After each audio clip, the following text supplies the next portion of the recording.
যিটো দিনত এখন দেশে স্বাধীনতা লাভ কৰে সেই দিনটোৱেই সেইখন দেশৰ স্বাধীনতা দিৱস। প্ৰতি বছৰে সেই তাৰিখটোত দেশখনে স্বাধীনতা দিৱস পালন কৰে। স্বাধীন শব্দই স্বতন্ত্ৰ অৰ্থাৎ লোকৰ অধীন নোহোৱা বুজায় আৰু স্বাধীনতা শব্দই লোকৰ তলতীয়া নোহোৱা অৱস্থাকে বুজায়।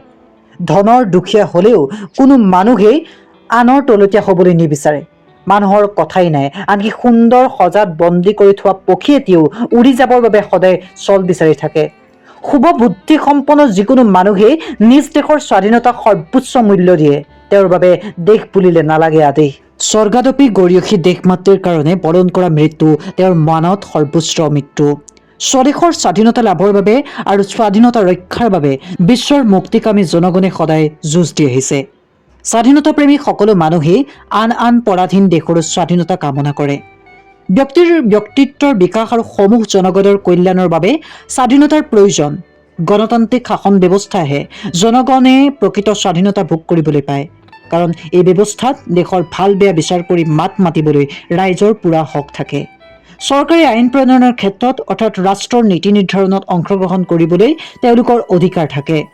স্বাধীনতাৰ অবিহনে যেনেকৈ গণতন্ত্ৰ নিৰৰ্থক, তেনেকৈ গণতন্ত্ৰ অবিহনেও দেশ এখনৰ নাগৰিক সম্পূৰ্ণ অৰ্থত স্বাধীনতা ভোগ কৰিবলৈ নাপায়। এইবাবেই সাম্ৰাজ্যবাদী শাসন শোষণৰ বিৰুদ্ধে কৰাৰ দৰেই স্বেচ্ছাচাৰী শাসনৰ বিৰুদ্ধেও বিশ্বৰ বিভিন্ন অংশৰ জনগণে যুগে যুগে বিক্ষোভ আন্দোলন আৰু সংগ্ৰাম কৰি আহিছে।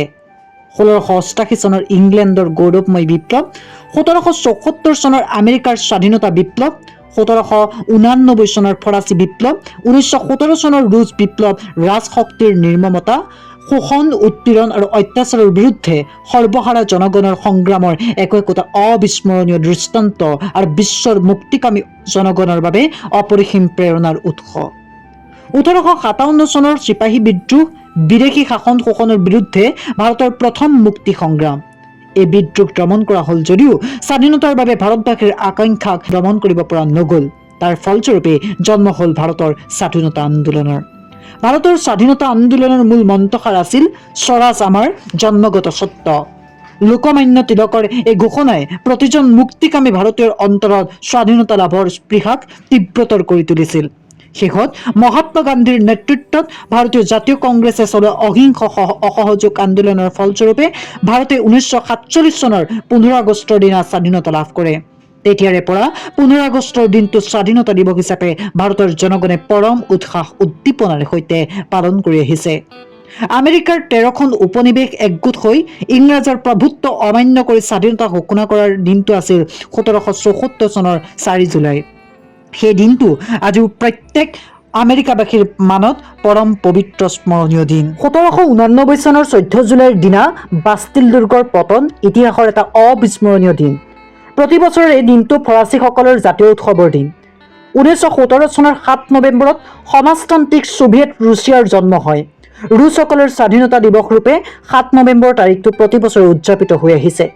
স্বাধীনতা দিৱস প্ৰত্যেক স্বাধীন জাতিৰ গৌৰৱৰ দিন, বিপুল আনন্দ উৎসৱৰ দিন। বছৰে বছৰে এই দিনটোৱে দেশবাসীক সোঁৱৰাই দিয়ে দেশৰ স্বাধীনতাৰ হকে পূৰ্বজসকলে কৰি থৈ যোৱা ত্যাগৰ কথা মনলৈ কঢ়িয়াই আনে ভৱিষ্যতৰ সোণালী সপোন, নতুন আশাৰ বাণী। সেই দিনটোত দেশৰ জনগণে নতশিৰে জাতীয় পতাকাৰ প্ৰতি সন্মান জনাই শ্ৰদ্ধা আৰু কৃতজ্ঞতাৰে স্বাধীনতা লাভৰ পবিত্ৰ ক্ষণটো কৰি অন্তৰত প্ৰেৰণা লাভ কৰে। স্বদেশৰ সাৰ্বভৌমত্ব ৰক্ষাৰ হকে নতুনকৈ সংকল্প গ্ৰহণ কৰে। ঐক্য সংহতি সম্প্ৰীতিৰ এনাজৰীৰে সকলোটি পুনৰ বান্ধ খায়। গতিকে এইটোৱে আছিল স্বাধীনতা দিৱস সম্পৰ্কীয় এটা ভাষণ, বক্তৃতা অথবা এখন সুন্দৰ ৰচনা।